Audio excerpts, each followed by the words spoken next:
My name is Elizabeth Hart, and I am the branch chief of General Medicine 1 in the Office of Tissues and Advanced Therapies within the Center for Biologic Evaluation and Research. This morning, I'm going to talk to you about the CBER regulatory perspective on osteoarthritis. Next slide. The products that we regulate in CBER, and specifically in OTAT for OA, are very different from the products in DAC. We regulate biologic products, including devices with biological output. These products are both autologous and allogeneic. For example, we regulate cellular therapies, including, but not limited to, products made from bone marrow, peripheral blood, umbilical cord blood, amnion, human chondrocytes, and adipose tissues, including stromal vascular fraction.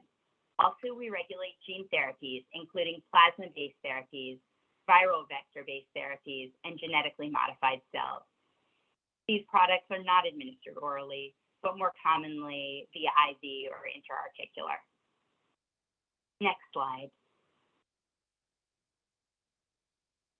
While the products are different from those regulated in CBER, the same statutes and regulations apply for drugs and biologics. Market approval must be based on substantial evidence of effectiveness and evidence of safety.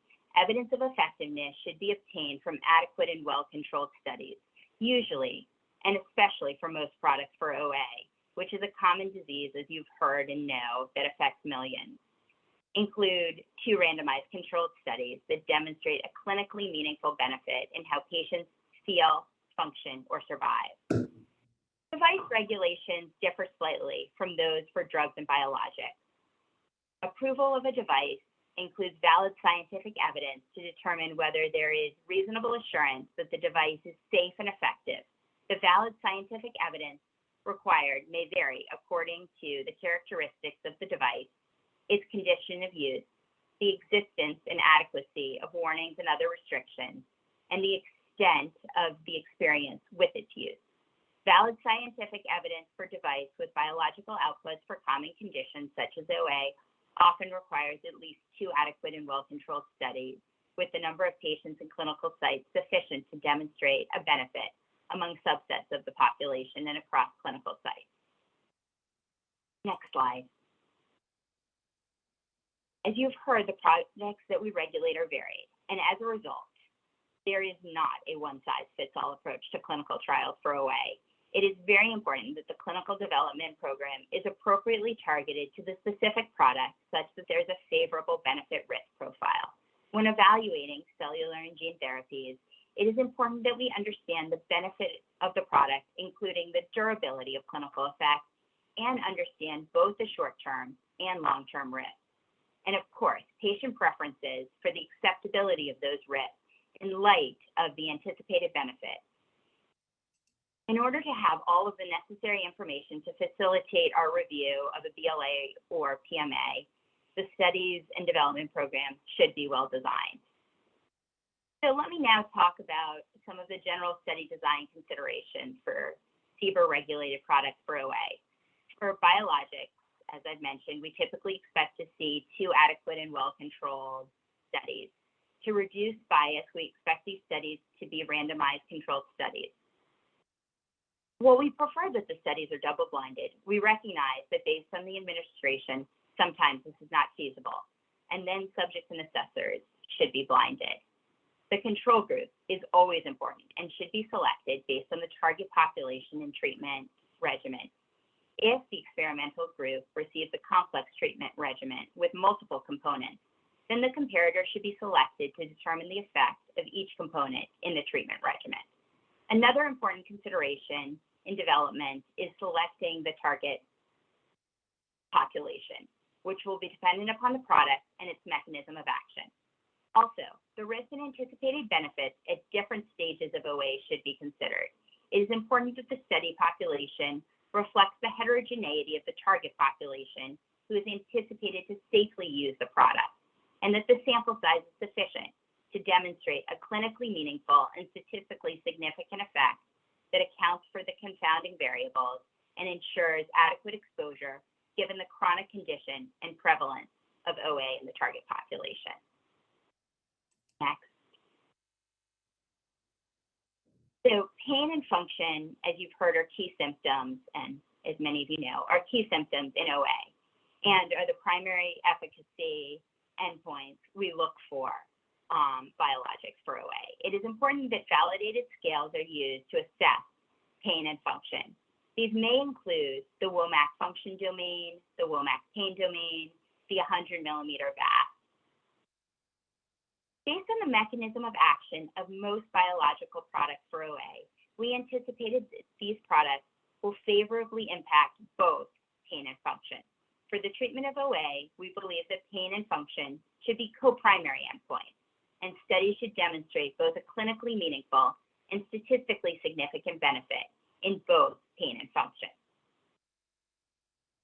Although most biologic products are designed to treat OA, in light of the opioid epidemic, we are open to biologic products focused on analgesic effects for OA, in which we expect studies to demonstrate a clinically meaningful and statistically significant benefit in pain, and still a strong trend towards improvement in pain and function. As pain and function are invariably linked, it's important to see that trend in improvement in function such that the improvement in pain is not coming solely at the expense of a decrease in function.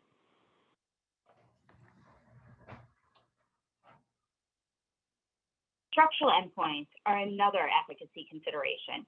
Currently, we are not seeing sponsors propose this as a primary endpoint. When assessing structural endpoints, rigorous analysis must be performed and analyzed.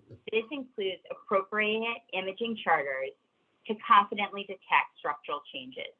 To utilize structural endpoints in regulatory decision-making, we must have confidence that the structural endpoints correlate with clinical outcomes of interest and delay disease progression. There are multiple pathways and tools that we have to help develop this evidence. They can be done for individual product programs or via the Drug Development Tool Qualification Program. Next. Slide, thanks.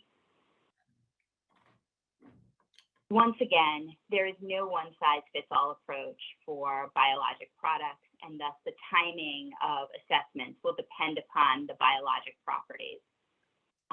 Typically, we anticipate seeing 1 year, and you expect to see durability of effect and consistency of treatment over time. But the details of the timing of assessment will depend upon the biologic product and what is being evaluated. Next slide. As we've spoken about before, evaluation of a product is based on both safety and efficacy.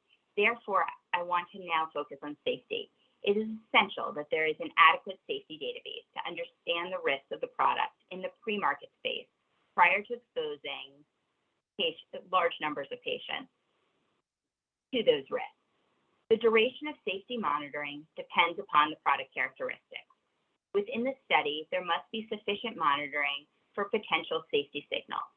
Common short-term risks include inflammatory and immunogenic reactions, contamination, which can include infection. Long-term risks can include ectopic tissue formation, acceleration of cartilage degradation, and tumorigenicity. Needless to say, there's a lot to consider when developing a biologic product for OA. We are here to partner with sponsors in the OA patient community. Thank you. Next slide. And finally, I just want to share some relevant FDA guidances.